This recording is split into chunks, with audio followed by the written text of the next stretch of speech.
তো বন্ধুরা, এই নদীর ওপর দিয়ে গাড়ি কিভাবে পার হচ্ছে সেটা তোমরা দেখতেই পাচ্ছ। আমাদের খেয়ায় পার হেড 20 টাকা করে নিয়েছে। তো আমরা এখন খেয়ায় উঠবো, ওই পাড়ে গিয়ে দেখা হচ্ছে। তো ফাইনালি আমরা খেয়া পার হয়ে চলে আসলাম। এখন এই পাড়ে এসে আমরা এখন যাব ডিয়ার পার্কে। তো হাঁটতে হাঁটতেই যাবো ডিয়ার পার্কে, জানি না কতটা দূর। দেখি যদি গাড়ি ধরতে হয় তো গাড়িও ধরবো। তো খুব রৌদ্রও পড়ছে এখানে, মানে এত। তো বন্ধুরা, এখন আমরা যাচ্ছি ডিয়ার পার্কে। এখন এই রাস্তা দিয়ে হাঁটতে হাঁটতে যাচ্ছে, রাস্তা দিয়ে একটুখানি হেঁটে গেলে ডিয়ার পার্ক। তো পার্কে গিয়ে তোমাদেরকে পুরো পার্কটা ঘুরিয়ে দেখাচ্ছি, পার্কে কি কি আছে, কতটা কি হরিণ দেখা যায়, কি দেখা যায় না, কি বৃত্তান্ত সব কিছু দেখাচ্ছে।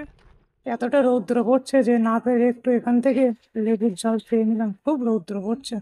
বন্ধুরা, আমরা এখন এখান থেকে গাড়ি ধরবো, গাড়ি ধরে ডিয়ার পার্কে যাব। খুব রৌদ্র পড়ছে, ওই জন্য জামাটা খুলে মাথায় দিতে হচ্ছে, কারণ মাথায় প্রচণ্ড রোদ পড়ছে, থাকা যাচ্ছে না, এত গরম পড়ছে এখানে। 43-45 ডিগ্রি টেম্পারেচার এখানে। সামনে প্রচুর ভ্যান দাঁড়িয়ে আছে, একটা ভ্যানে যাব। তো আমরা বুঝতে পারিনি যে এখান থেকে ভ্যান ধরতে হবে, তো তাড়াতাড়ি একটা ভ্যান ঠিক করে ভ্যানে উঠে পড়লাম এবং ভ্যানে করে এখন যেতে হবে কিছুটা, প্রায় 20-25 মিনিট ভ্যানে থাকতে হবে।